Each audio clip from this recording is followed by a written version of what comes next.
Well, hello, and welcome to the Willie Good Life. I'm Jennifer Willie, and today I'm going to be talking about the keto flu. What is it? How does it happen? What are the symptoms like? And how to mitigate the symptoms so that they're not so bad, basically, when you're going through the transition into a ketogenic lifestyle. And if you hang around to the end of this video, I'll share some products and things that I use that helped me when I was going through the transition. Okay, so what is the keto flu exactly? Basically, it is your body transitioning from burning carbohydrates as a fuel source primarily to burning fat as a fuel source primarily, and the flu-like symptoms that occur as a result of that.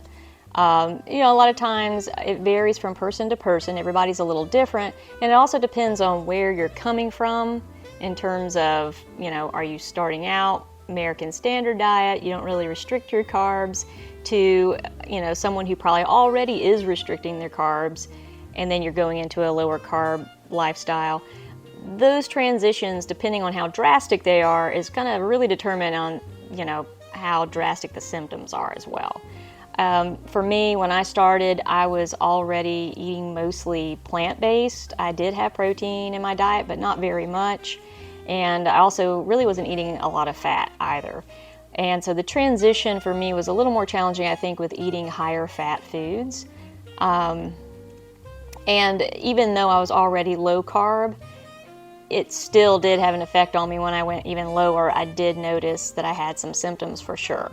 As far as transitioning further from ketogenic into more of a carnivore lifestyle, even then I still had symptoms. So each time you go lower and lower and lower with your carbs, you're going to notice your body trying to shift and adjust to that, basically. And the symptoms are similar to flu-like symptoms, which is why it's called the ketogenic flu, basically, at the end of the day. So now that we've discussed what is keto flu, I'm going to explain why these symptoms occur exactly.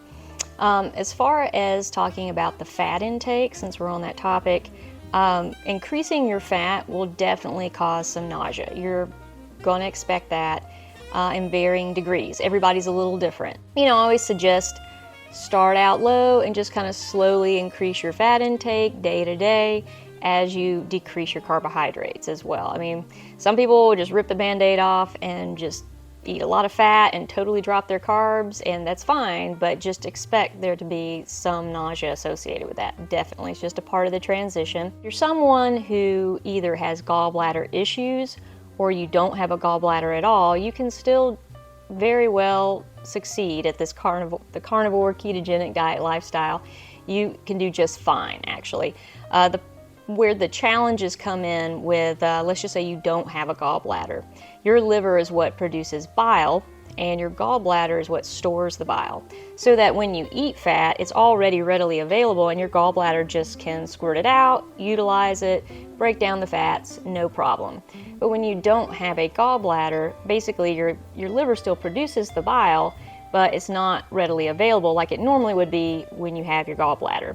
So as far as eating fat goes, I always would say, especially in those situations where you don't have a gallbladder, you want to definitely very slowly increase your fats and spread them through the day. Try not to eat a huge fat-filled meal all at once. You want to try to spread it out a little bit and just evenly distribute that so that you're not getting so nauseous and having bowel issues quite so frequently. There's a video that I'm going to link in the description box below.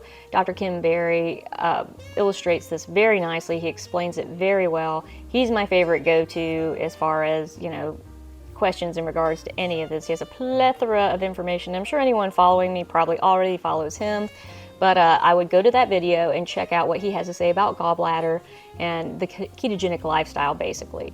In terms of having gallbladder issues, I'm just going to kind of briefly go over that. Basically what happens is when you don't eat a high-fat diet or you don't eat a lot of fat at all, the bile that is stored in your gallbladder will sit there and turn into sludge, basically, because it's not being utilized. It's just sitting there coagulating, just kind of building up and turning into a sludge.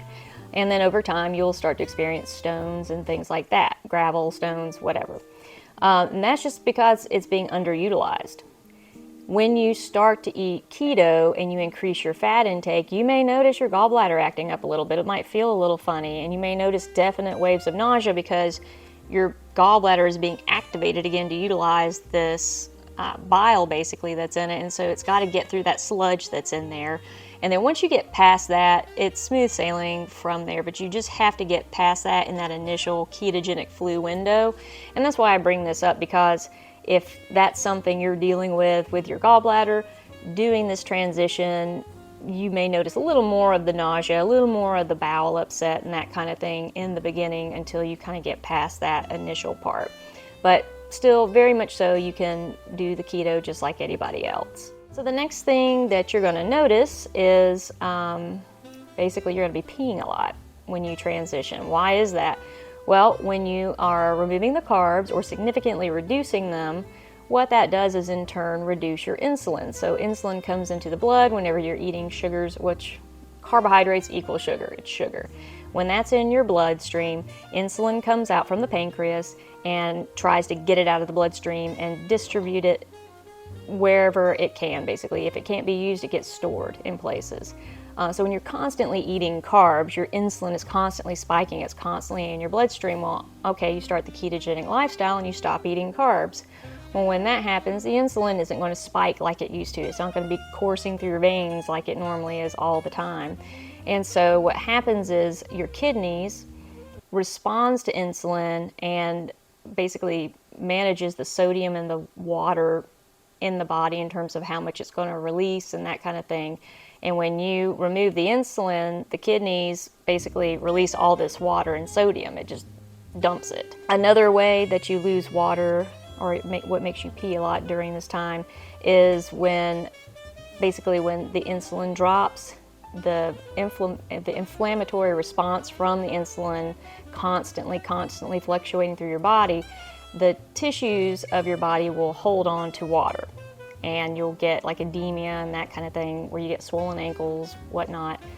When the insulin goes back down to normal or is reduced, that inflammation calms down and that tissue releases that water basically, and that's another reason that it causes you to pee a whole lot.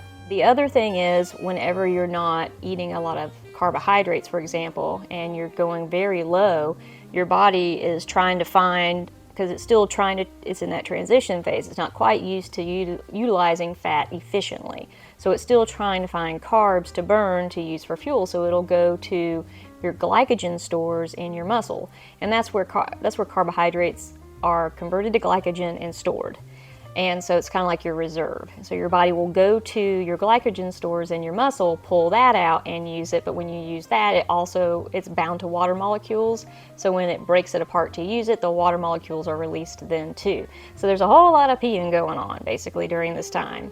And with that being said, when you're peeing a lot, your minerals and all your electrolytes go with it. Isn't that lovely? So the biggest thing is, for this, I would say just drink a lot of mineral water and up your electrolytes, and you should be fine. That really helps. Salt your food really well. Salt it to taste, ultimately, is the best measurement for that. Don't be afraid of salt. It is your friend. But get a good quality salt, like Redmond's Real Salt, that kind of thing. And I'll show you everything at the end of this video that I recommend. Another thing that can kind of happen when that goes on is you'll get a lot of muscle cramps and stuff like that. I noticed when I started, my calves would cramp. They had arches of my feet. It would wake me up in the middle of the night. So upping my salt and doing the minerals and the electrolytes certainly helped mitigate a lot of that for me. I didn't have any of that afterwards. So the next thing that you need to consider when you're in this transitional period about, what else is transitioning in your body and the symptoms as a result of that would be your gut. So when you're eating a lot of carbs, you have a gut microbiome that thrives off of sugar, basically. It loves the carbohydrate diet, and that's how it survives. And so when you remove the carbs, that gut bacteria that normally eats that begins to die off because it can't survive without it. And as that dies away, another gut bacteria begin to flourish and thrive that live and survive off more of a ketogenic lifestyle, let's say. So as your, gut bacteria is doing that, it tends to cause a lot of gastric upset. You may notice a lot of diarrhea. You might notice some constipation. Usually I would say the predominant one would be diarrhea. That's what most people experience. And that one for me seemed to last, like it felt like forever. It finally goes away, but that definitely is a big part of the side effect of transitioning into a ketogenic lifestyle. I think the constipation personally is more of a result of a loss, like you're losing all this water, and if you're not hydrating yourself very well, then yeah, you're probably going to get more constipation and stuff. So I would say just keeping your minerals up, keeping your electrolytes up, drinking plenty of water should help mitigate that as well. But the diarrhea, it's just kind of going to happen because the gut bacteria is transitioning as well. And so because of that, that's the result at the end of the day. Another thing that can cause the gastric upset, just like I said before, would be if you don't have a gallbladder or if you have gallbladder issues. That can definitely cause some gastric upset when you're increasing your fats. So now we're going to go into the psychology of keto flu. As you go through this transition, you're going to have some psychological things that you'll have to consider. One of them being, anxiety, depression. You're going to notice some mood swings, things like that. A lot of that is attributed to the fact that carbohydrates have the same effect as a lot of drugs do in terms of getting a dopamine hit. You definitely get dopamine hits from eating carbohydrates, and it has that addictive nature and quality to it. So when you quit doing that, when you stop eating carbs, you're gonna notice like pushback. It's gonna hit you mentally and emotionally as well. So anxiety, depression, sleeplessness, which could be attributed to the other side effects as well. So you will notice some sleeplessness, some brain fog, some fatigue, things like that, all totally normal. A lot of times it helps to join keto groups, someone that can help you and be a support system for you and answer questions and help guide you through this. Another thing, it is very helpful to tell your friends what's going on, your family. Say, hey, I'm gonna do this lifestyle transition. I might get grouchy, I might be on edge or a little irritable, and this is why. And that'll also kind of be a helpful support group for you as you transition through this. This isn't a forever thing. This is just as you get off carbohydrates, what to expect during that transition. The other thing I want to mention is you're starving off your gut bacteria. And I mentioned this before. Gut bacteria has a strange way of influencing you to do things they want you to do. So if it's hungry for this sugar and it's dying, it doesn't want to die, it wants to survive, it's going to send signals to your brain to eat more of this stuff because it needs it to survive. So you're going to get these crazy intense cravings that you're going to notice, and a lot of that can come from the gut bacteria transitioning as well. So it's not even just the dopamine hit that's no longer coming, it's also that gut bacteria that's like crying out for more carbohydrates, basically. And once again, I would just have some ketogenic things that I could eat that would somewhat mimic those other things that you're craving, and that'll really just help you psychologically get through it until you get comfortable. And once you get comfortable, you're not going to have these cravings anymore, I promise you. It's not going to be like this, and if you do, it's an occasional craving, and it doesn't last forever. Okay, now I'm going to talk about another thing that we tend to notice when we're transitioning into this ketogenic lifestyle, and that is bad breath and possibly body odors. Yay. Bad breath, basically what that is your body's breaking down the fats, and from that breakdown you get ketone bodies. And the ketone bodies are what we actually utilize for energy. So the ketones, when they're broken down into three groups. It's your beta-hydroxybutyrate, say that 5 times in a row, the acetoacetate, and then acetone. So acetone is the byproduct. The other two you utilize, but the acetone you do not. And so that is usually expelled through your breath or your urine. And that's why a lot of times when you're testing your urine to check your ketones, you can get those little strips at CVS or wherever. That's measuring the extra ketones that you're dumping. It's not a true measurement of the ketones, it's just the excess ketones that you're peeing out because you're making so many and you're not necessarily using them efficiently yet because you're in that transition. But once you transition over and your body's adapted to burning fat for fuel more efficiently, it's using the ketones more efficiently as well, and you're not going to pee out as many ketones. So that's why it doesn't work after a while. Those little pee strips, it's like, okay, I haven't changed anything, why are my pee strips looking different here? Well, that's why. And so at that point, it's best really in the beginning, I think you should just test through your blood. Get a Keto Mojo, little finger prick, super easy, test it that way. Another way to kind of get rid of these excess ketones is to just do a very low impact exercise. During this time, during this transition, I would not push myself and do high impact exercises. I wouldn't do a bunch of no cardio and all that. Don't go crazy. You want to really nurture and take care of yourself. But low impact exercises are a great way to burn off some of those excess ketones as well. So another thing that occurs is you're going to be burning your fat stores eventually. So now that your body's accustomed to burning fat, or even in this transitional phase, you may notice this, once it starts to dip into your fat stores to utilize that fat and break it down and burn it, you can sometimes experience what's called oxalate dumping. Oxalates are plant toxins used to protect themselves from predators so that they won't get eaten, basically. They're meant to be a toxin to cause havoc in your body, and our bodies like to store it in the fat. And so when you break down your fat and utilize it, those toxins get released. And sometimes they show up in different ways, and one way can be body odors. You know, how extreme the oxalate dumping is, I think it depends on how many carbs you've cut out of your diet, how quickly you do it. I would just sometimes, like I say, that's why the gradually reducing your carbs and upping your fat is the best way to do it, just so that you don't get such an intense effect. Oxalate dumping, I didn't really seem to notice that as much when I went from my just regular diet into a ketogenic lifestyle, but when I went from keto into a carnivore lifestyle, that's when I kind of noticed all those things. So it's definitely real, and if you want to know more about it, I have a video linked in the description window below that you can go to and check this out. There's a whole slew of information about oxalates and oxalate dumping. Okay guys, just like I promised at the end of the video, I would show you some products that I like to use that help me through getting through the keto flu and that transitional phase. The only thing I don't have up here is a bone broth, and bone broth is a really, really great thing to use during that time, and even after, just to incorporate in your diet. There's so many nutrients and vitamins and minerals in it. It really helps your gut. It helps keep you hydrated.